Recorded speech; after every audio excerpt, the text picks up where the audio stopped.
Olá pessoal, tudo bem? Hoje o tema é polêmico. Vamos falar sobre fraudes em condomínios. Você sabe identificar no seu condomínio se ele não está sendo fraudado?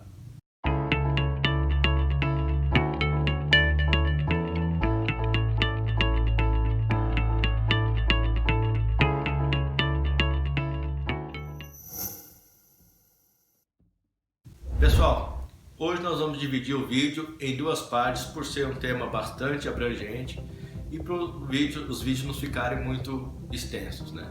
Então, o primeiro vídeo nós vamos falar de inadimplência, superfaturamento e ausência de documentação de suporte. Vamos lá.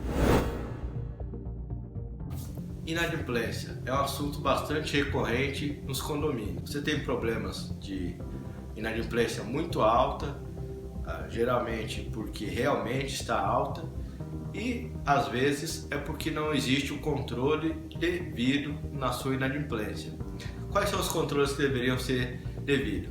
Como é que está sendo feita a cobrança? Está sendo feita a cobrança sobre todos os aspectos que podem serem realizadas conforme o Código Civil prevê ou não? O síndico, a administradora não prestam atenção como é que estão as cotas dos condomínios e existe a questão das cotas prescritas. O que são cotas prescritas? São aquelas cotas que passaram 5 anos, elas não foram cobradas judicialmente e elas prescrevem. Então você perde o direito à cobrança. Se houver recuperação, a recuperação é espontânea do proprietário efetuar o pagamento ao condomínio. Mas o condomínio não pode entrar com ação efetuando a cobrança porque passou 5 anos e essa dívida do condomínio perante o condomínio, ela caducou, ela prescreveu. Esse é um dos aspectos que não se trata de prática fraudulenta, mas se trata de más práticas. Mas isso aí eu só quis exemplificar o problema crônico da inadimplência. Vamos falar sobre fraudes em inadimplências. Como pode ocorrer? Cotas recebidas através do síndico, ou seja, cotas atrasadas que não foram recebidas pela administradora através de boleto bancário e foram recebidas diretamente pelo síndico. Ele solicita à administradora que seja baixada aquela cota, mas não transfere ou não deposita o dinheiro que ele recebeu para a conta do condomínio. Ou seja, existe uma cota baixada, mas não recebida. Esse dinheiro, portanto, foi desviado. Antes de continuar, um adendo, pessoal. Nós estamos falando aqui de casos de práticas fraudulentas sobre pessoas de mau caráter, independente da função que desempenham, né? São pessoas que entram em determinada função, no caso síndico, para realmente fazer desvios. Todas as profissões, infelizmente, a gente tem maus profissionais, né? Às vezes ocorre de síndicos corruptos, síndicos de má índole. E aí não é questão da função, é questão da índole da pessoa. Ok? Então, voltando ao assunto inadimplência, a administradora baixou aquele inadimplente, não recebeu o valor, e aí você tem um conluio entre síndico e administradora, porque uma vez que a administradora não recebeu o valor, logo ela não deveria baixar o saldo da inadimplência. Mas o que acontece? A administradora, geralmente, para manter o contrato junto ao condomínio, ela submete às determinações do síndico, mesmo que irregular. E por que eles fazem isso? Por duas razões, né? A primeira, como eu falei, para manter o contrato, e a segunda, que ele sabe que se houver uma ação, a ação é contra o síndico quanto representante legal, porque a administradora, ela exerce uma função que deveria ser do síndico, mas o Código Civil prevê que pode ser terceirizado através da administradora. Então, ela sabe que se der problema, vai explodir para o lado do síndico e não da administradora. A administradora só é arrolada geralmente quando o próprio síndico a chama para o processo, mas geralmente o processo é contra o representante legal do condomínio no período, logo o síndico. Outro caso de problemas na inadimplência, aquelas cotas que foram recebidas, mas não foram baixadas. Ou seja, recebeu, o condomínio não baixou, né, a administradora no caso não baixou, e o condomínio continua inadimplente. Nesse caso nós não temos aí a questão da fraude, mas temos uma questão de erro de controle sobre os inadimplentes, e dessa forma, inclusive, pode gerar processo contra o condomínio, o que vai o onerá-lo. Então, nesses exemplos que eu estou dando, temos aí os casos de fraude e de más práticas ou descontrole.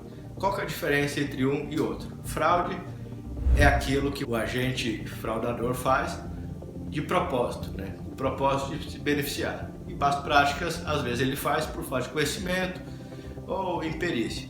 Então essa é a diferença entre práticas fraudulentas e más práticas. Superfaturamento. Superfaturamento também é uma questão bastante comum em condomínios, principalmente quando o síndico ele deixa as cotações somente a cargo da administradora, ou às vezes nem isso. Ele simplesmente não faz cotações, né?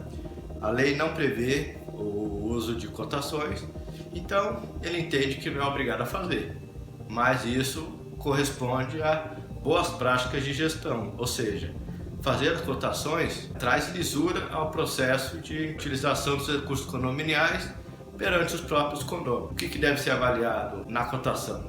A lisura da empresa, capacidade técnica e preço. Geralmente isso não ocorre. O que o síndico fraudador realiza? Ele pega uma empresa, faz o acordo com essa empresa, o valor era R$4.000. Ele imputa mais 50%, mais R$2.000, e aí eles dividem esse valor. Como é que você identifica se houve superfaturamento? Através de pesquisa de mercado. Se aquele determinado produto ele custa R$4.000, com uma variação entre R$4.000 e R$5.000, você tem uma média aí de R$4.500, então R$6.000 está acima da prática de mercado. Estando acima da prática de mercado, configura superfaturamento. É dessa maneira que você identifica se um produto ou um serviço foi superfaturado. Atrelado ao superfaturamento, geralmente ocorre a ausência de documentação suporte. O que seria isso? É a ausência de qualquer documento que justifique o pagamento de determinada despesa. Às vezes existe o desembolso, você vê a saída no extrato bancário, mas não tem nenhum documento que comprove aquela saída. Muitas das vezes o síndico simplesmente ele coloca um recibo, daquele recibo simples de papelaria, que não tem nenhum valor legal e nem valor fiscal, ou seja, aquele papel não tem qualquer validade.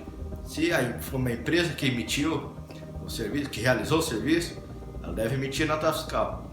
Se foi um autônomo, ela tem que emitir o RPA. Na verdade, quem elabora o RPA é a própria administradora, onde se identifica quem que é o prestador de serviço, o seu CPF, e é recolhido o INSS sobre a prestação de serviço. INSS patronal e o INSS individual, se ele já não recolher até o teto. O INSS dele individual, e em alguns casos também incide a questão do imposto de renda. Existe também a nota fiscal de autônomo, que aí ele tem que ter um cadastro lá na prefeitura e ele consegue emitir a nota fiscal, que é como se fosse o RPA, porque tem que ser recolhido o INSS, e assim é a forma regular, né? Inclusive traz maior lisura que realmente aquele serviço foi executado por um profissional. Ok, pessoal? Então nesse primeiro vídeo, para não ficar muito extenso, eu trago esses 3 assuntos. Agora vamos para o segundo vídeo, que eu vou falar de outros 3 temas principais que é comum identificarmos nas nossas auditorias condominiais.